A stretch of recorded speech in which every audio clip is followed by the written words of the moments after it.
I'm trying to pull as many dots as I can. And so if I have 300 dots, that's going to be a much more detailed photo, when it's all said and done, than not getting those things. And again, a dot could be things you hate, things that you love, and then some dots are things that you can't control.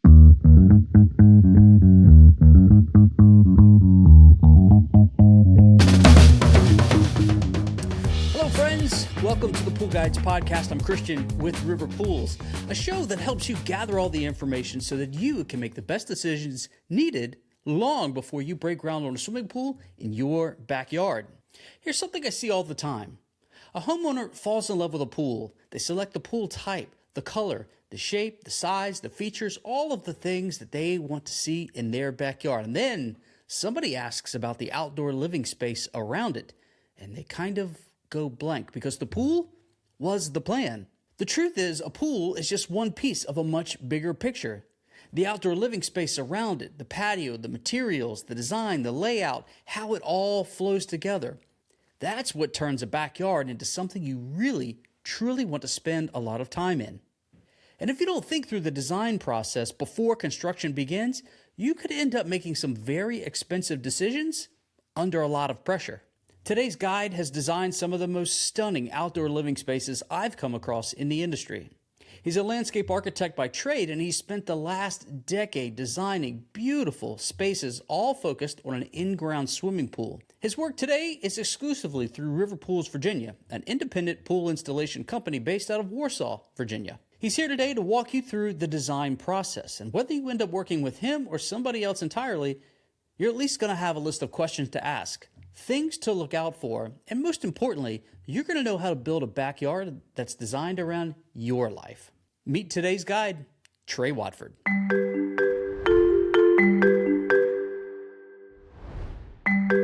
I've said this many times, the greatest pool builders in the world started with their first pool, right? And so as a designer, a top-level designer in the industry, you started at the bottom. Tell us a little bit about your background, how you got into this, and how you got connected with the company you're working for today. Tell us a little bit about that. Yeah. Well, I knew from a young age that I wanted to be to design things. I've always liked drawing and art and things like that. Went to Virginia Tech and studied landscape architecture and then also horticulture.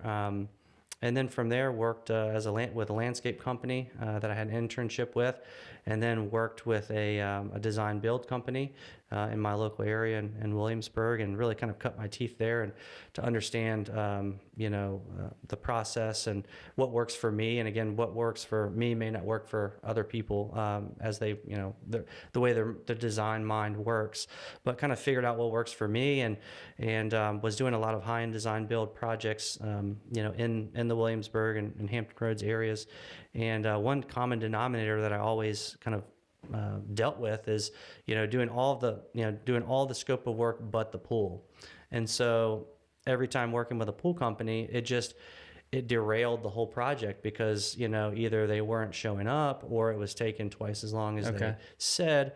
And then I designed a couple projects with fiberglass and didn't really know much about it.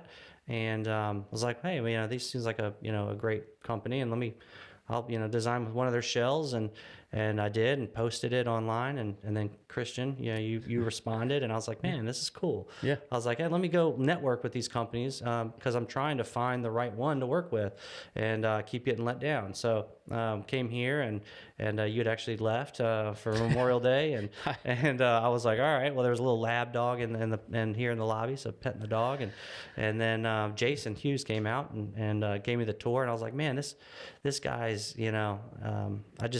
he was kind of talking about the dream of this acorn flowering into a big tree, and like, man, this guy's seems honest, and worked with them. The project went off great, did a few like that, and then here I came to work here. So that's kind of how I landed here. And you came in about the same time I did. Of course, a little more context. At the time, it was in 2017? It's 2017, Yeah, 17. So the River Pools brand of fiberglass pools was being born at that time out of the original River Pools pool building company. Yep. And so manufacturing was beginning in the same building that River Pools and Spas was operating out of, and they were literally manufacturing pool shells in the back. Yeah. I The got brand the whole tour and the brand was man. beginning to take hold. We were introducing lots of new shells at the time, new models, and we were really just coming to the market. Fast forward to 2020 and COVID years when things went bananas. Oh yeah. Manufacturing got sold to Thursday Pools, and that if you haven't had a chance to see that manufacturing facility, it's amazing. But so that's where River Pools shells are made today. But the original River Pools installation company is now known as River Pools Virginia. It's a franchised installation business now. Just basically have the rights to use the River Pools name, but the same ownership, same leadership. And that's the company you work for today. Yeah, that's what I really believed in was that leadership. So. Yeah, absolutely. Same reasons I joined. Okay, so what's your role with the company? Yep. So I'm the design boy. Is what. So what I do is I connect the dots. I get. A lot of, I used to do all the site work and everything. Now we've got a great team of people. So we've got a guy goes out and gets measurements. It gets all the elevations and pictures and drone shots and all that stuff.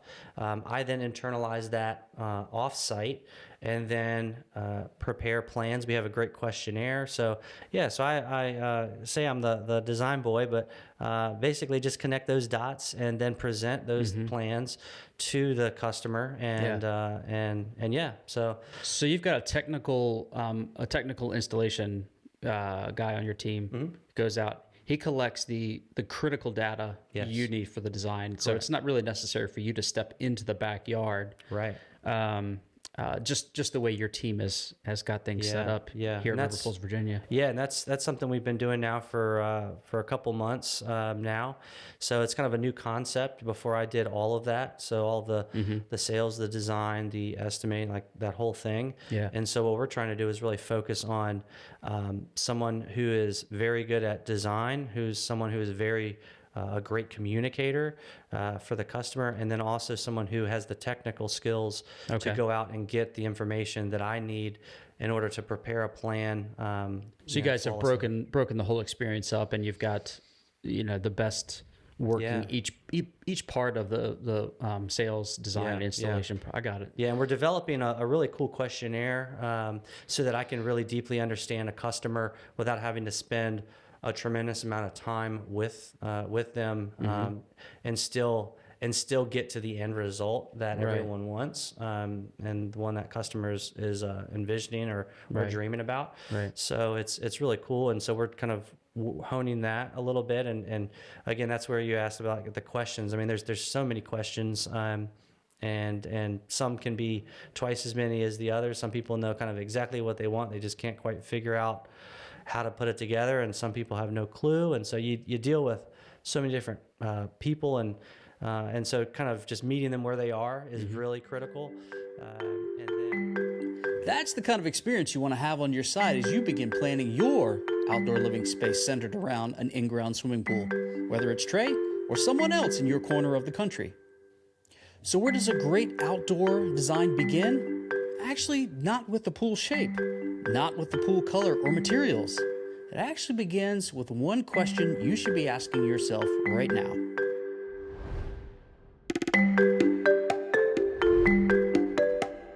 So here's the topic of today. We want to talk about the design process. A lot of folks look in their backyard and they're like, want a pool? That's the first thought. But you got to design the space. And there are few in the industry that I've come across that can design backyards like you. I think you're one of few. I'm blushing. Yeah, well, I appreciate that. I think your talents are unparalleled, right? And so I thought having you on the show to help explain the design process from your perspective. What are the steps you go through? How do you guide homeowners through that? What do you look for? In hopes that somebody who's maybe not working with a big designer can still pull nuggets of information away and be like, oh, I should think about this. I should think about that when it comes to designing my outdoor living space around a pool. Where do you start when it comes to designing a pool project? Yeah, great question. I would say really with design, it's a lot like many other things. When it comes down to gathering information, I really think that's the most key. Because, for example, like you go to the doctor's office and my knee's hurting or my leg's hurting. It's like, well, did you fall off the roof? Did you is it arthritis? Like, what is it? And so the doctor's going to ask questions. They're gonna try to understand. And so really, it's coming from a place of why do you want to pool in the first place, and then really just understand their circumstances because. Every single customer is different. Every backyard is different. And so the way I'm approaching a design for, say, an older retired couple, wanting, peace and tranquility is much different than, you or I probably in our homes with, kids at home. And, it's just a totally different dynamic. So really it's, really having to understand that customer and understand like why the pool in the first place. And then, deep discovery of, what it is about that space that's going to make them, fulfilled. So really at the end of the day, that's what it is, that customer's there's a void somewhere. And, we need to fill that, and that pool is the place to do that. And so it's, and so it's really understanding that customer deeply, and a lot of listening, a lot of questions. And so, always kind of brace that customer, hey, there's gonna be a lot of questions. It's not, not meant to be annoying, but it's really just to dig deep, and really understand, you as a person. And that's really step one for me. Well, so let's the why behind your pool, the feeling you want to have when you walk out your back door. That's your starting point, and a great designer is going to help you get there. But knowing what you want is only half of it. Here's the part of the design process most homeowners never see coming, and it's where the magic actually happens.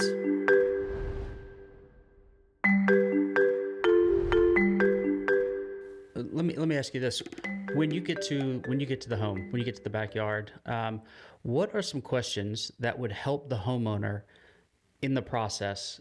Like if they were to have a series of questions from you beforehand, right? Things for you to consider. I'd like for you to think about this. I want you to write this down. I want you to consider this. Like, what are those top 3 to 5 questions that every homeowner should ask themselves before going into designing their backyard, either with somebody of your caliber or somebody who offers, design build with a small company, or they're hiring a landscape architect separately from the pool builder. But whatever that is, whoever they're working with, what are like 3 to 5 questions they should ask themselves? Maybe it's more than 5, but what's your advice there? Well, there's a couple things. One is that that thing that a lot of people don't like to talk about, which is budget. That's going to be a determining factor, but sometimes not as much. Sometimes it's weighing, those budget versus usability. So a lot of questions I'm asking is things like how many people, just knowing them, as a family, how many people are going to be enjoying this pool. One thing that we did a lot of is kind of painting that picture, like what is the perfect day back here look like? Can you see it in your mind? And it doesn't have to be obviously the design. That's my job. But how the feeling that you want to have back here? What how many people do you want to have out here? All the different amenities outside of just the pool. Is it just the pool? Is it is the pool one specific thing as part of a whole backyard space? So talking budget, talking functionality of the pool. Again, why the pool in the first place? You get all kinds of answers, from therapy to a place for the a place for the kids to want to bring all their friends. Is it a place to just for you and someone else to enjoy for the evening? A lot of questions, and sometimes that customer is going to know a lot of those things, and they just rattle them off to me, and I don't even have to kind of pry. And sometimes it's really pulling things out, and I would say, I don't think I can probably pinpoint like 3 or 5 different questions, right off the top of my head. But I would say like the biggest thing is just number one. From from the beginning, it's really going to just be a part of just understanding that customer, and asking, a lot of questions. And really it just comes down to needing to know what is it about this space that's going to be, important to you? Simple questions, do you like curved lines? Do you like, do you like straight lines? Do you like, symmetrical? Do you, or is balanced appropriate? And I would say a lot of times it's not even like a question, but a picture. A picture is worth 1,000, words. So being able to picture in great detail, the backyard that you want, what it looks like. Yeah, and I need the emotion out of it, not just because that's where if you can draw, not really what you want, but the feeling that you want to have, that the feeling that you want to have is much more impactful, because again, it's my job to do the design part, but a lot of times people don't know where to start. Right. They have no idea, and so. It's a combination of just simple questions about, and simple clues that you pick up on as well when you're talking to them. Sometimes, you realize it's more for maybe, the other spouse than, the other, or it's the family. And so just, is it more it's just really getting down to the why is really the big important part. Is it helpful for the homeowner to just start talking about anything and everything you want to experience, feel, see, hear, smell? Yeah. Just let it go and feel comfortable enough to do that? Yes, absolutely. And that's the big thing is once they know that you're not there to, try to get one over on them or do something that's not right for them, just letting them know, hey, look, I'm going to ask a lot of questions. There may be some questions that I ask that you're asking yourself, like, why does that matter? Yeah.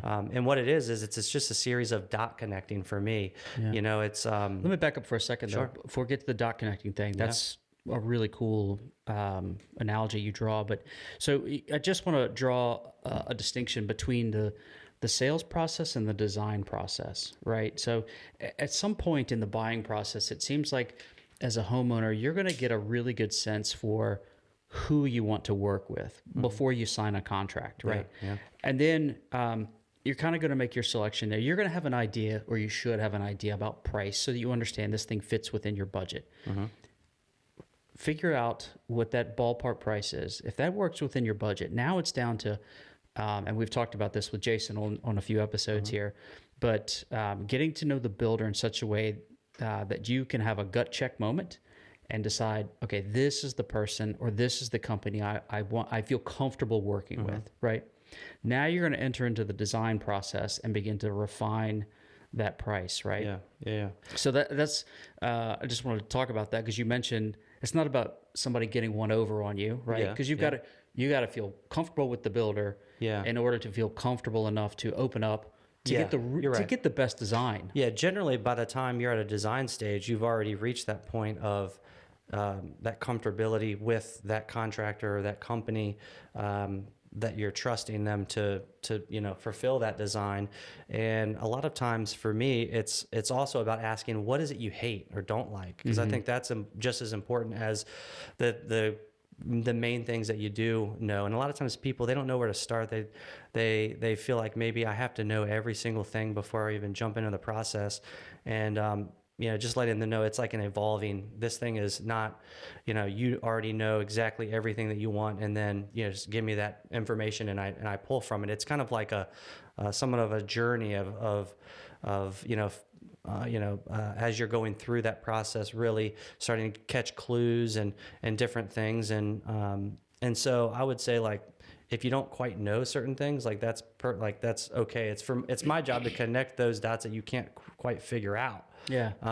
Just by those clues that I'm catching just in conversation or through, that overall process, the design process. So, just real quick, you got to feel comfortable with the person or company you want to work with. Make that decision first. Enter the design process. Feel comfortable enough to open up, because opening up allows the designer, whoever that is, to let's talk about that dot analogy. Yeah, that's the biggest one for me is, and I don't even know the name of these. It's like those dot puzzles, right? So like Just connect the dots. Yeah, there's a series of say 100 dots, labeled 1 through 100, and at the end of connecting all those dots, it's going to be a dinosaur, or a picture of a beautiful landscape, A backyard pool, or a backyard. Exactly. Yeah. So, you start with a blank page, and so. The more dots your designer can collect, your lifestyle, your preferences, even the things you hate, the better that final design is going to be shaped around your life. But here's what many don't realize. Some of the most expensive surprises with in-ground pool projects have little to do with materials and things that you've actually decided on. Instead, they have a lot to do with what's going on in your backyard, underneath your feet.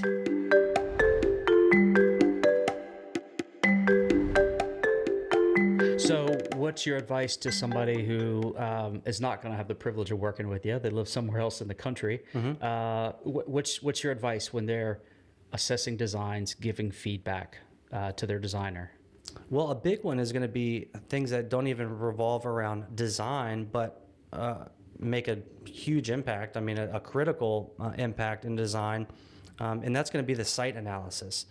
If you're out there with a designer and they don't have some sort of tool to measure elevation or have any insight on that specific town or county that you're in, whether it's setbacks or restrictions. We deal a lot with Northern Virginia and some different counties with either septic systems or lot coverage, all kinds of different things. If they're not really understanding and really know anything about that, that could be a quick red flag. And if they if the builder is not if the builder is not in tune with that, as the homeowner, you get a sense for how come this guy doesn't know this, or this guy doesn't know this. That's a red flag. Yeah. Or if you're in the backyard and going like, well, do we need retaining walls, or like what goes on with the water here, or like, if they're not doing a comprehensive site analysis, shooting elevations, getting detailed measurements, even if they have a survey, that's critical, because if you're wrong or if something's not, an elevation is off, like that is part of the design process, is understanding, do I need a wall? Do I need, like, how? I was going to ask, how do I achieve that? What could happen? What surprises could come up if we're not talking about elevation and those things early enough? I mean, critical. I mean, it could be a catastrophic event or something where, like, describe one. Hey, I know you're at your budget. You think you go into this thinking a certain budget, and then you get hit with a $40,000 retaining wall, or tens of thousands of dollars in engineering costs for land disturbance or conservation plans, or any of those things that could derail the whole project. When do those those surprises, you want to know them about them up front. You've got to, because you break ground and then the builder says, by the way, what are we doing here? By the by, and this is going to cost 40, 50, 60, because the retaining wall, not only is that needed now, but it's tall enough it needs an engineer's stamp. And you wanted to build your pool out this far, but now you're encroaching on some sort of setback, an easement, a conservation, whatever, right? And so it can really, really derail. So that's good. So you may not pick up on red flags or not, but ask the questions. What are my setbacks? What else? Have you worked in this county before? Do you understand all of the things that they may be requiring specific to this town or city, or wherever you are? Making sure that they're really familiar with working in that area, and that they're also with you in the yard, making sure that you're getting all those elevation readings, and that when you ask, hey, what that looks high over there, what is that, or what is your plan for elevation or water, runoff, all of those things are critical before, that's kind of like the boring, just data entry type of stuff. But it's just needed to analyze, kind of understand what the site's doing, and then prepare a plan specific to that. So like the way I work, and it may not be the same for everyone, but the way I work is I collect all that information. I then take it back. I get detailed photos. I get extensive grade readings, and then I'm going to go back and analyze it. I'm not going to sit there usually, and sometimes it happens, but more complex elevations and things are kind of going two different directions, and there's different things to be cognizant of. Like I want to kind of have time to sit down and really understand what those elevations are doing, and let that help me determine the proper placement of the pool versus just putting the pool in. Oh, you said you wanted it here? Okay. An order taker. A lot of times people fall into that trap of just taking orders. Hey, I wanted the pool here. Great. Well, it could be that particular location. And again, the customer doesn't understand or may not understand the implications of it being in that location, but that could mean the difference between, one of those big retaining wall situations, or maybe they hadn't thought through the way they use the rest of the yard. And so kind of internalizing all of that stuff for me is really important, but then also not being afraid to say, hey, I know you've said all these things, but I'm looking at the elevations and I'm looking at the site. Have you considered maybe putting the pool over here, or maybe changing the size of the pool, or, whatever it may be based on X, Y, and Z, and just letting them know why I'm thinking a certain way. And then just having the permission from that customer to say, hey, are you okay with me maybe playing with that a little bit? Yeah. As long as I'm still hitting, if we're talking, if you're a doctor, we're triaging the list of important things. Like, as long as I can hit those things, are you okay with maybe, if you put it here, we can save, X amount on, whatever that is, wall, Right, permitting, so just, So I'm not going to ask a question. Well, I am sort of. Is it fair to say that that a customer is not going to spend any more going with a professional designer versus an order taker, because the risk is actually in bad discoveries into the project, right? Yeah. So if they were to work with a professional designer, be it you who work directly for the pool company, or a professional landscape designer who's going to design something, a separate entity, and then provide that, to the pool builder and hardscape company. It sounds like it would be better to do that than to go with, the company that's just giving you yes. It's just the order taker. Yep, we'll dig a hole, we'll put a pool in, slap some concrete on it, or whatever else. We can do anything. Is there is that the risk? Yeah, and I mean, at the end of the day, you're looking for someone to provide value. You may or may not. I mean, you may be someone who understands construction and elevation.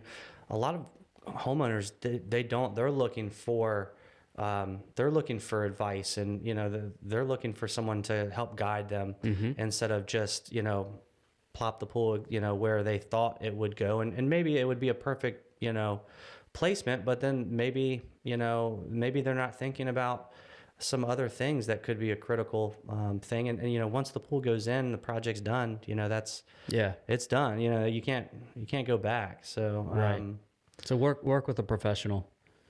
Yes, I would. Yeah, definitely work with someone who knows and can show you, not just say, oh yeah, that's elevation. Like physically show. We use zip levels and different tools, to measure elevations and again to provide. At the end of the day, it's provide as much value as I can, really understand the customer, and then when that's what it's all about. Is when you show a design, you're like, I love getting I never thought about that. But wow, I couldn't articulate that in words. And that's what design is. It's not really, it's more of a feeling. It's not, there's a lot of designs, like I said, that's perfect for one person, not perfect for the other. So it's, the emotion behind how you feel when you enter that space, and how that space functions for the activities that you want to do. Yeah. So we've been talking about things to do, things not to do, experience to look for. You, of course. Site analysis isn't glamorous, but asking the right questions during the design process could save you tens of thousands of dollars before a shovel ever goes in the ground. Now for the fun part. Let's look at what a professionally designed backyard actually looks like from the planning stage, and what goes into every decision you see on screen.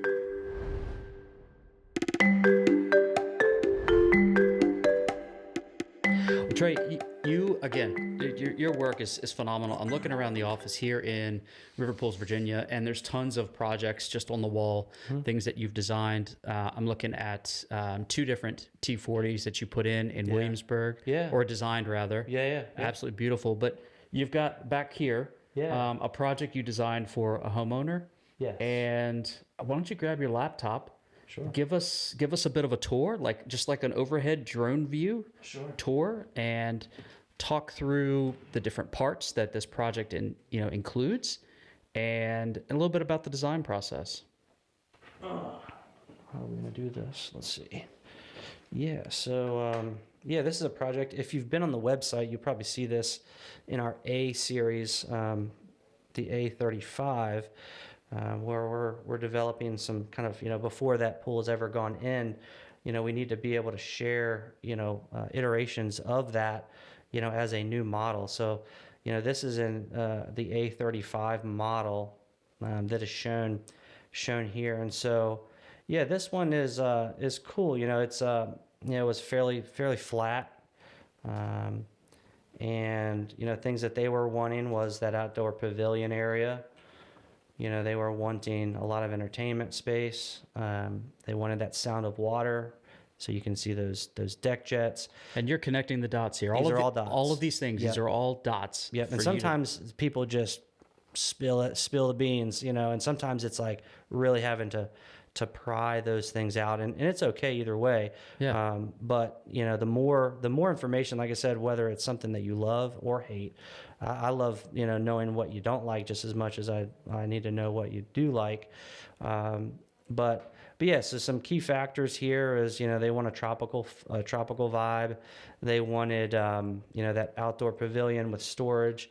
They wanted a spot to incorporate a hot tub, which you'll see here in just a moment, like an integrated hot tub into the pool area. And so you can see kind of a separate deck and how that deck gets down. So in this particular one, I wanted to avoid railings. That was one requirement. They want to see they want to see the pool. Mm-hmm. So that's a dot with me going, okay, well, your deck is this elevation. There's code, things that you have to account for, railings, things like that. So to solve that is, okay, well, let's tier this in a way that we can eliminate some steps or railings and give you more of a view of the pool in that sense. So that they wanted a fire pit area, and a lot of times I talk about zones. So like what is a year-round zone versus a non-year-round? So the pool is generally not used year-round. Maybe some areas, fortunately you can, but where we are, it's not typically used all year. So when I'm thinking of that, I'm thinking, okay, hot tub, fire pit, grilling. You're talking the outdoor living space. Yeah, like how many different areas could you use in different seasons? And then also like, okay, well, if the fire pit and the hot tub are like a fall sports game, winter activity, you don't want to put those on 2 separate ends of the space because you're kind of using all those things at the same time. So thinking through not only how you're using this space in the summer, we're talking pools, but in many cases, it's more than just a pool. It's year-round entertainment and functionality, and so how thinking those things through is also really important. But when I'm presenting to customers, we're showing things in 3D like this. We're going, okay, well, you don't like that color. We can real time make changes to materials. You'll see how much detail I don't put into the house, as you see in the background. And the reason why is because the house is already there. It's designed. We know what that looks like. A lot of times I'll put that as just like a white square. So one time, sometimes I see designers, they spend half a day making the house look exactly like the house, and then they put a design together that's okay. I would rather focus my energy on, that view, from the, from the house. Yeah. take a step out of your deck. You're walking out, or you're in your home looking out. Yeah. Yeah. And so sometimes it's important to kind of show some of those details. Other times it's just, wasting time. Right. So yeah, this is a project that, Lots of different ways to approach creativity. yeah, for sure. Yeah. So just, again, all kinds of different things, trying to understand that customer, tropical feel, full visuals of the pool. They entertain year round. That's what the design process looks like when it's done right. Here's something that surprises a lot of homeowners. The cost of the outdoor living space around the pool could actually equal or exceed the cost of the pool itself. But there are smart ways to approach this conversation with your project designer.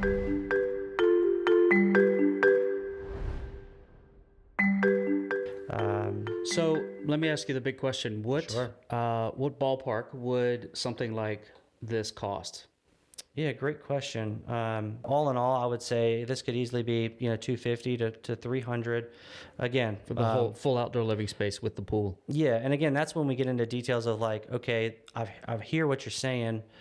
You love the vibe of the pool space, but say the budget is just crept up too high. That's when we Right. start, That was my follow-up question. we can change materials real time. We can show you some different ways to condense or to modify, whether it's, instead of going pavers or, natural stone, we could go, mix some concrete in there, which, I think, having concrete, you've got a lot of So cool things that you can do with concrete. Start us at the top. That you said 300 maybe at Yeah. the top. Okay, so how could you shave $50,000 out of this project? I mean, the easiest, approximately. the first one is going to be patio. And so a lot of times we talk about coping, which is like the immediate edge of the pool, various materials there. And then we talk about the main body of the patio. So pavers, natural stone, concrete, wood, Trex, whatever. So that's the easiest one without changing. That's the easiest one for me without changing anything in the, like everything is as is, like, patio layout, but just change the material. Maybe Right. it's concrete. Maybe you're doing half concrete and half pavers.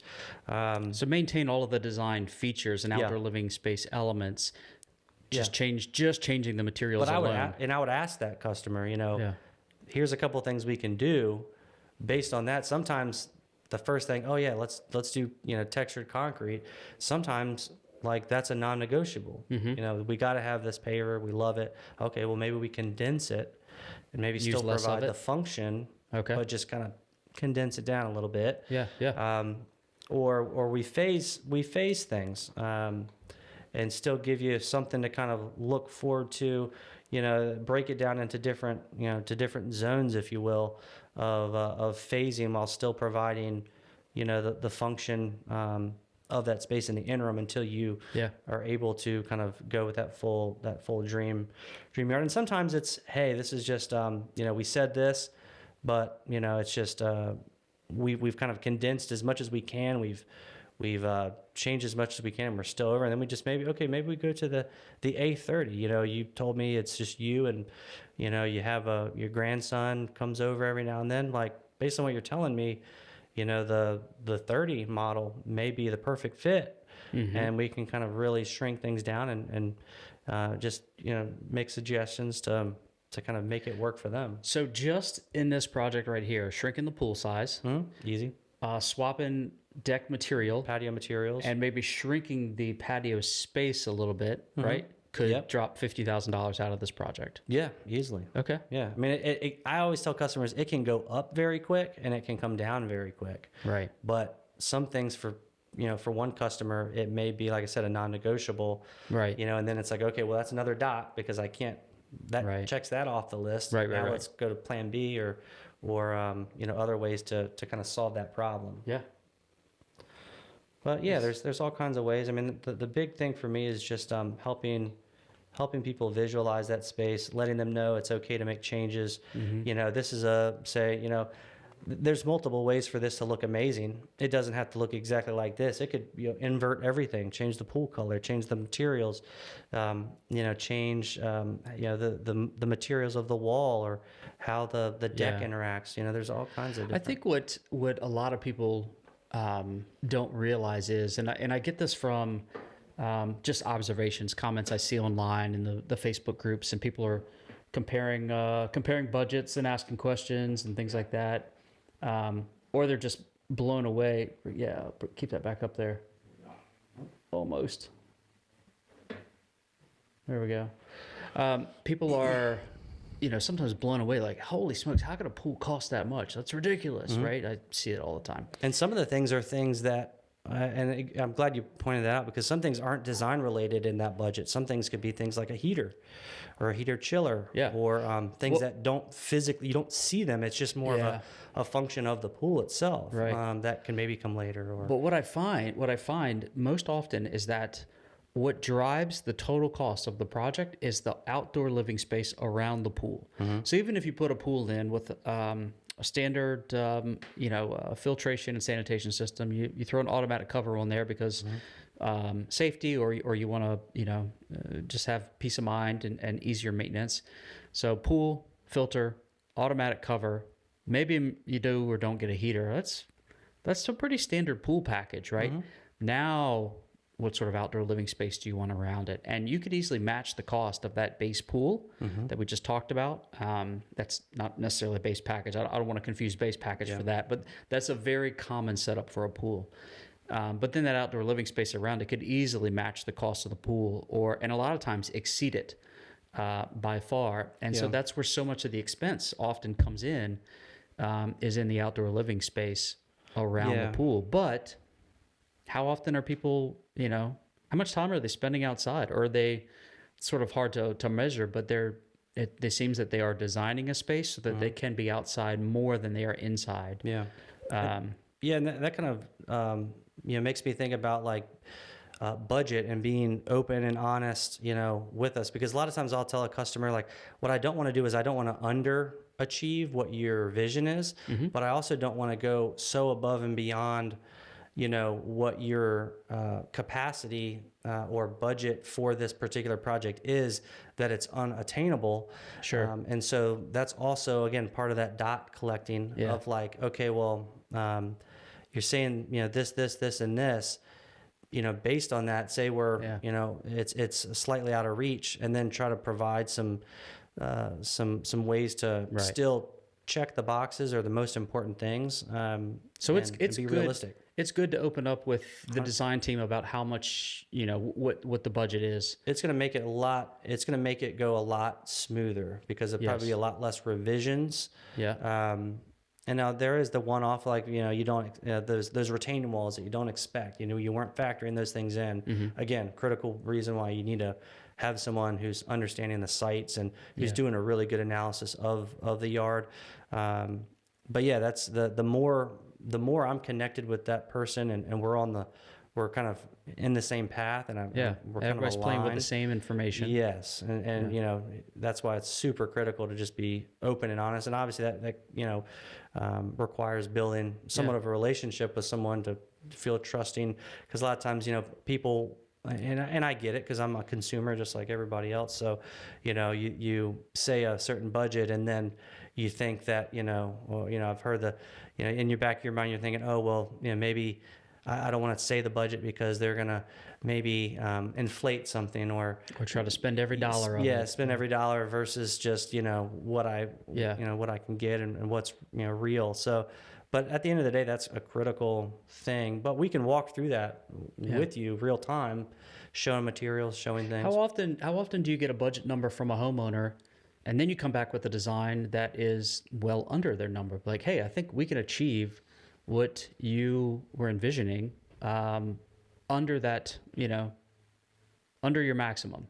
Does that happen often? I would say every now and then, small things. I see more of people telling me a budget, and then we go through the process of what's that dream space looking like, materials, function, structure, whatever it is in that backyard. And I'm thinking to myself, wow, that's, you're probably about $70,000 or $100,000 under maybe what is going to be a realistic number. And then you explain that, and then so they just you would be surprised how many people would actually go, increase their budget based on that, because again, some people just they don't quite know, but they want what they want. So it's kind of like that fine line of gathering that information, but also taking all those clues and dots that you've gathered to kind of be able to go back to them, with real data and information and be open and honest both ways. Like, hey, I hear what you're saying. Out of that, it may be slightly out of reach of what we talked about budget wise, but we can either reduce that or we can change that pool or we can, modify and create something that still works and it sounds be like surprised how many times people are like, nah, I think I want what I want. Yeah. Well, it sounds it sounds like the homeowner really is in the driver's seat, especially if you get if you've made that gut check decision to work with a builder you think is going to work well with you, I think it was Jeff Shabak in a previous episode says, you got to understand you're going to sort of be married to the builder for 3 months, and you're going to work with them a lot and let that weigh in on the decision, like about who you're going to work with. But you find the right person, you can work within your budget, you can expand, you can ultimately get what you want in the design. So. Well, the costs can go up fast. They can also come down fast. The key is knowing what's non-negotiable for you and being honest with your design team about the rest. So if you're ready to start planning, here's exactly where Trey suggests you begin. No designer required.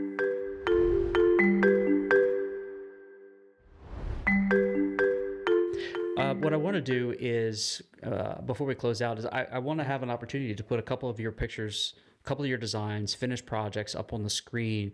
And while those are flashing through, what are some of the takeaways from today? Is there anything else we need to cover? Some things that you just want to make sure homeowners walk away with, whether they're working with you or anybody else out there in the country? I would say, like I was saying at the beginning, like a picture is worth 1,000 words. Sometimes a lot of times people can't articulate what they're wanting, right? But they can gather a Pinterest board, and that's helpful too. I would say just start the research and planning, and like I said, understanding what you don't want is just as important as knowing what you do want. Gathering all that. The more that customer has really defined the most important things and the why behind it and what it is that they're after, that's going to help me kind of get to that end result that the customer wants even quicker. And like I said, just being open and honest is the best thing you can ask for. Yeah. So picture that space ahead of time. Be willing to be open. No, it's a process. It's going to take a little bit of time. Creativity is messy, and lean into the process and just understand that it's going to take a few rounds before you land on a design that you really want. So, Trey, thanks for coming. Yeah, man. Appreciate it, man. Love it. Yeah, it's been a good time. I've got ideas for more episodes. We'll talk more once we wrap this one up. But you're definitely coming back. I don't care what your schedule says. We're going to have you back on because there's more things I want to pull out of your head and share with the world. Yeah. Sound good to you? Yeah, man. Thank you, bud. Thank you. Start the research. Know what you don't want as much as what you do want. And lead into the process with as much time as it deserves. The right design for you, for your family in your backyard, is worth a few rounds.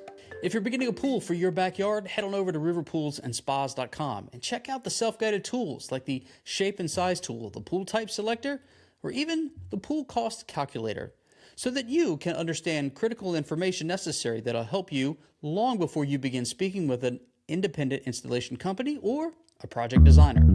I'm Christian with River Pools. You've been listening or watching the Pool Guides Podcast.